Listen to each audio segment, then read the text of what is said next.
Hey, what's going on, Noles Nation? CJ Wilson here with DoakTalk. Of course, I am your host. Want to have a quick conversation in regards to how many wins does FSU need this season for Norvell's job to be safe and have a job, well, still be at FSU going into the 2026 season versus getting fired this upcoming year due to shortcomings within the program.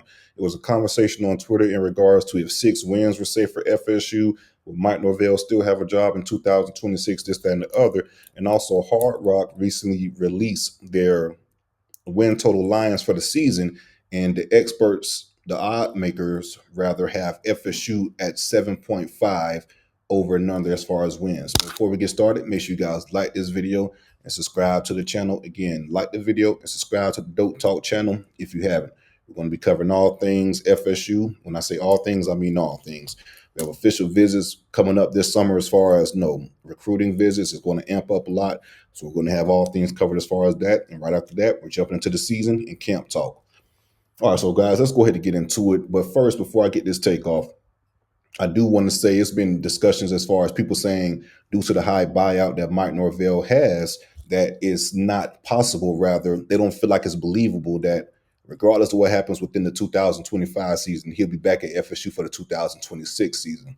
I'm here to say I don't believe that to be true at all. It was actually a conversation that was brought to the table even last year that he could possibly fire after that 2-10 season, regardless of the huge buyout. And we know the huge buyout came from rather him signing that contract extension after the 2023 season. So I'm here to say if FSU has a similar season in 2025, I have no doubt in my mind that they could possibly pull the plug on Mike Norvell and try to go in another direction. It's kind of similar to the Willie Taggart situation. Is regardless of the buyout, it's more so about what the future of the program looks like from a financial standpoint. When ticket sales start to drop and revenue starts to look lower than what it should be, with future projections due to fans not really being bought in for the current coach and the product they're putting out, that's when you make a business decision and pull that plug instead of paying a huge salary amount while losing money with ticket sales and things like that. Just go ahead and pay the buyout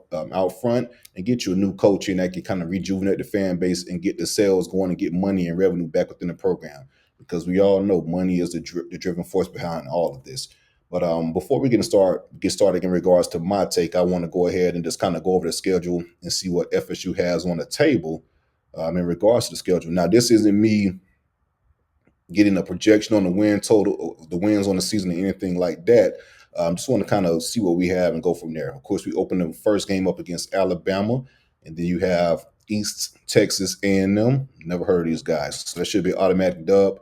Kent State, University of Virginia, Miami, Pittsburgh, Stanford, Wake Forest, Clemson, Virginia Tech, North Carolina State, and Florida. So again, it's a pretty favorable schedule for FSU within the ACC, and you kind of see why Hard Rock has it at 7.5 as far as the win total for FSU, as far as over and under for the win total. So let's have a discussion in regards to how many wins do I feel like FSU would need for Mike Norvell's job to be safe? In my opinion, I think it has to be over 6. I think 7. If FSU gets 7 wins at the bare minimum, he will be 100% good for the 2026 season. 7 wins, you could kind of, I guess, smooth it over a little bit for going from a 2-win season to a 7-win season, a 5-win season, turn around and kind of go from there. Me personally, I think they could. I'm looking at 8 for the total, for the win total personally, but I'm not giving a schedule prediction as I want to do a little bit more digging, of course, going to fall camp before we actually do that. But I do think 8 is doable, and hell, even harder, I think it's doable with a 7.5. But then you have people who have bet the under as well too, due to the 2-10 season. So I believe if FSU wins 6 games, it could get real. It could be a decision. It could come down to a coin flip, so to speak. And when I say a coin flip, you win 6 games. Okay, that's an improvement from 2-10. You have a bowl in your back pocket, possibly. But at the same damn time, would that be enough to kind of convince the fans? I mean, let's be honest. Mike Norvell won 3 games the first year, 5 games the second year, and of course 10 games in year 3, 13 games in year 4, and then 2 games in year 5. So out of the 5 years, you have 3 below 500 seasons, and then you add a possible 500 season, or maybe even below 500. Say you go to the bowl game and you lose the bowl game and go 6-7. Is that really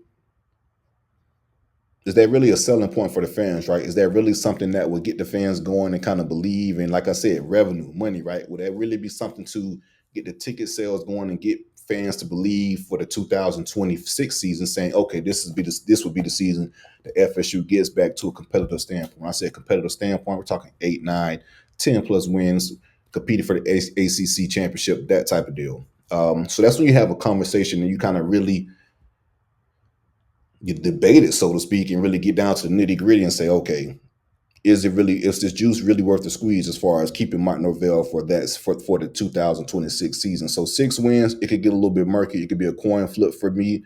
Anything below 6 wins, I don't think it's a chance. I think they will move swiftly and make that decision pretty quickly and get rid of Mike Norvell, quite frankly. If you get 5 wins and below, nah, it's just a stain on the program, in my opinion. You got to get some fresh blood in and kind of move forward, because you do kind of, just be completely honest, you have questions on the recruiting trail as well. So that'll factor in if you have 6 wins, the recruiting and all that type of deal.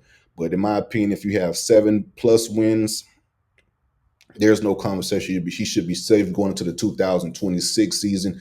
And then, of course, we'll judge the 2026 season at that point and kind of go from there.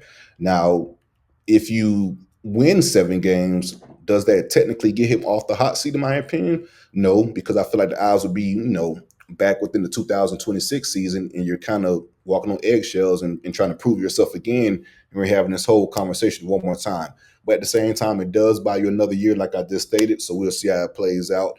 Make sure you guys like this video and subscribe to the channel. I do want you guys to let me know in the comments what your opinion is. What's the over and under win total for FSU in regards to Mike Norvell keeping his job or Mike Norvell getting fired from FSU? I have it at 7 wins as far as being on the safe side. Anything below 7, it could get pretty murky. 6 wins, you have a conversation. 5 wins and below is no chance. So again, let you guys let me know in the comments. Make sure you like and subscribe. Go Noles.